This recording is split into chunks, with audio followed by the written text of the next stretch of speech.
اللہ تبارک و تعالی نے قرآن عزیز کی سورہ آل عمران کی آیت نمبر 97 میں ارشاد فرمایا وَلِلَّهِ عَلَى النَّاسِ حِجُّ الْبَيْتِ مَنِ اسْتَطَاعَ إِلَيْهِ سَبِيلًا، اور اللہ تعالی کی رضا اور خوشنودی کے لیے لوگوں پر لازم ہے بیت اللہ کا حج کرنا جو بھی اس کی طرف راستے کی استطاعت رکھتا ہے، زیادہ راہ رکھتا ہے۔ یعنی اللہ تبارک و تعالی نے اگر اتنی استطاعت دی ہے کہ بندہ حج کرنے کے لیے جا سکتا ہے تو پھر بیت اللہ کا حج کرنا فرض ہے۔ بیت اللہ کی شان کیا ہے؟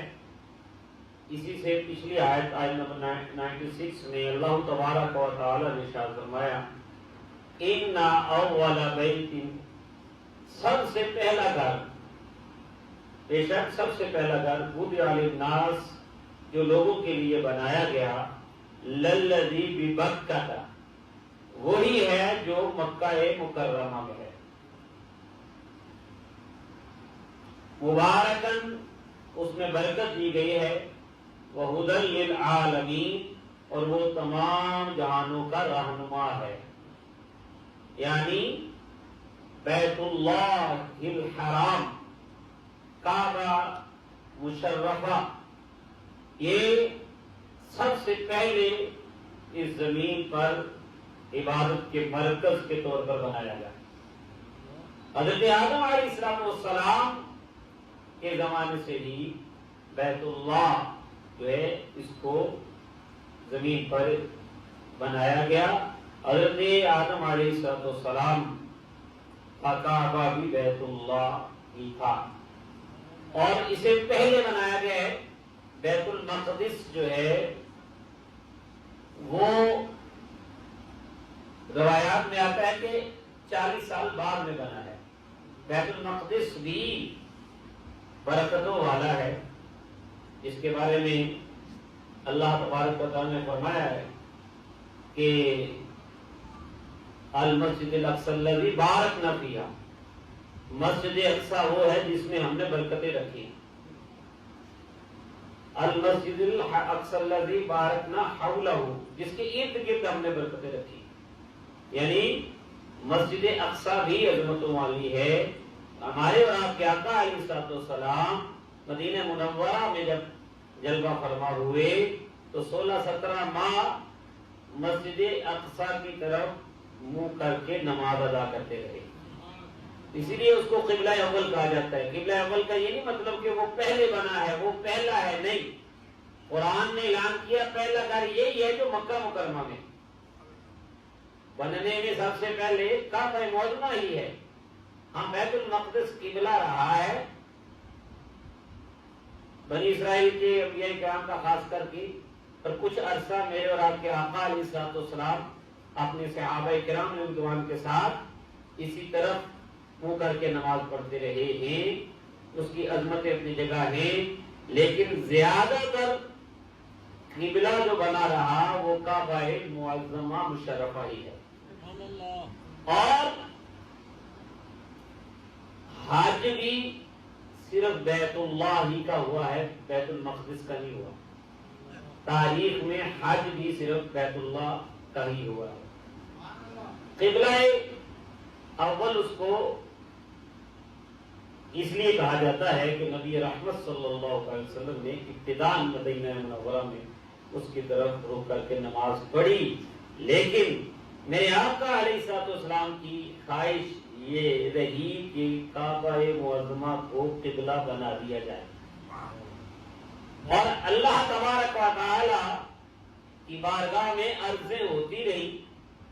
اور آپ دوسرے سپارے کا پہلا صفحہ پڑھ کے دیکھیے، میرے اور آپ کے آقا کی شان اور قبلہ کی تبدیل تحویل قبلہ کی حکمتیں موجود ہیں کہ اللہ تعالیٰ نے فرمایا محبوب قد نرا تقلب وجہک فی السماء، ہم دیکھ رہے ہیں تمہارے چہرے اقدس کا آسمان کی طرف بار بار اٹھنا، فَلَنُوَلِّيَنَّكَ لَنَوَلِّيَنَّكَ قِبْلَةً تَرْضَاهَا، تو ہم تمہیں ضرور اس قبلہ کی طرف پھیر دیں گے جس پر تم خوش ہو، جو تمہاری مرضی ہے. سبحان اللہ. تمہاری مرضی کا جو قبلہ ہے. پھر فرمایا فَوَلِّ وَجْهَكَ شَطْرَ الْمَسْجِدِ الْحَرَامِ، اے محبوب اپنا رخ مسجد حرام کی طرف کر لیجیے.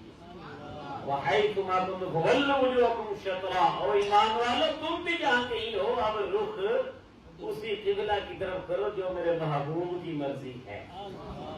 محبوب علیہ السلام کی رضا پر. اور بھی لوگوں نے باتیں کی کہ یہ کیا ہوا، پہلی جو نمازیں ہیں ان کا کیا بنے گا، وہ تو ضائع ہو گئی نا، اب ادھر سے ادھر کر لیا انہوں نے. تو اللہ تعالیٰ نے اس سے پہلے ذہن صاف کر دیے. فرمایا وَكَذَلِكَ جَعَلْنَاكُمْ أُمَّةً وَسَطًا لِتَكُونُوا شُهَدَاءَ عَلَى النَّاسِ وَيَكُونَ الرَّسُولُ عَلَيْكُمْ شَهِيدًا وَمَا جَعَلْنَا الْقِبْلَةَ الَّتِي كُنتَ عَلَيْهَا إِلَّا لِنَعْلَمَ مَن يَتَّبِعُ الرَّسُولَ مِمَّن يَنقَلِبُ عَلَىٰ عَقِبَيْهِ. ہم نے قبلہ کی تبدیلی کا یہ حکمت اس لیے رکھی، پہلے ادھر اب ادھر. دیکھنا یہ تھا کون ہے جو میرے محبوب کے پیچھے پیچھے جاتا ہے. محبوب نے جب رخ مسجد اقصی کی طرف کیا ہے، جو اس طرف جائے گا وہ اللہ کا پیارا ہوگا. اور اب محبوب نے رخ مسجد حرام کی طرف کر لیا ہے، اب جو مسجد حرام کی طرف منہ کرے گا وہی اللہ کا پیارا ہوگا. ہم دیکھ رہے ہیں من یتبع الرسول، کون میرے محبوب کے پیچھے پیچھے چلتا ہے، ممن ینقلب علی عقبیہ، اور کون ہے جو پلٹ جاتا ہے اپنی ایڑیوں کے پر. اور کہا جی نمازیں ضائع ہو گئی جو پہلی تھی وہ بھی کر گئی. یہودیوں نے کہا، اللہ تعالیٰ نے فرمایا وَمَا كَانَ اللَّهُ لِيُضِيعَ إِيمَانَكُمْ، اللہ کی یہ شان ہی نہیں ہے مسلمانوں تمہارے ایمان یعنی تمہاری نمازیں ضائع کرے. وہ بھی ہوگی یہ بھی ہوگی، کیونکہ محبوب کا رخ جب اللہ کی مرضی کے مطابق مسجد اقصی کی طرف تھا وہ نمازیں بھی درست ہوئیں، اور جب اللہ نے محبوب کی مرضی مان کے مسجد حرام کی طرف رخ کروا دیا یہ نمازیں بھی درست ہوئیں. نعرہ تکبیر، نعرہ رسالت، نعرہ حیدری، عظمت مصطفیٰ حضرت سلمان پارا. اسی لیے تو کہتے ہیں نا کہ حاجیوں آؤ شہنشاہ کا روزہ دیکھو، کعبہ تو دیکھ چکے، کعبے کا کعبہ دیکھو، غور سے سن تو رضا، کعبے سے آتی ہے صدا، میری آنکھوں سے میرے پیارے کا روزہ دیکھو. میزاب رحمت جو ہے نا کعبہ معظمہ پہ کرنالا رحمت کو، اس کا رخ بھی مدینہ منورہ کی طرف. تو یہ بہرحال محبت کی باتیں ہیں. تو کعبہ معظمہ بھی مرکز محبت ہے. اقبال نے کہا نا دنیا کے بت قدوں میں پہلا وہ گھر خدا تھا، ہم پاسباں اس کے وہ پاسباں ہمارا. ہی آیات بینات مقام ابراہیم، اس میں بڑی بڑی نشانیاں ہیں اور ابراہیم کے کھڑے ہونے کی جگہ ہے. اور وہ جہاں ان کے قدمین لگے آج تک وہ نشان موجود ہیں اور لوگ ان کو چومتے بھی ہیں اور اس کے پاس نفل بھی پڑھتے ہیں. اس کو بھی مرکز محبت بنایا.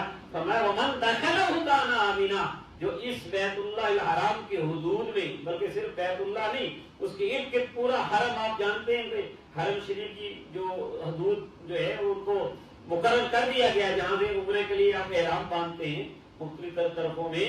تو فرمایا کہ یہ سارے جو ادھر آئے گا وہ امن والا ہو جائے گا، وہاں پہ شکار نہیں کیا جاتا، وہاں پر تو درندے بھی کسی دوسرے کو نقصان نہیں پہنچاتے، اور کعبہ معظمہ کے اوپر سے پرندے بھی اڑ کر نہیں جاتے. اور جو پرندہ بیمار ہو جاتا ہے کعبہ معظمہ کی ہوا میں آتا ہے تاکہ شفا حاصل ہو جائے. تو یہ مرکز ہے، سینٹر ہے ساری دنیا کا کعبہ معظمہ، اور نبی پاک کی محبتوں کا بھی مرکز ہے. کیونکہ نبی پاک یہ چاہتے تھے کہ میرا رخ اس طرف ہو جائے، تو جدھر محبوب کا رخ ہمارا بھی ادھر ہی ہو.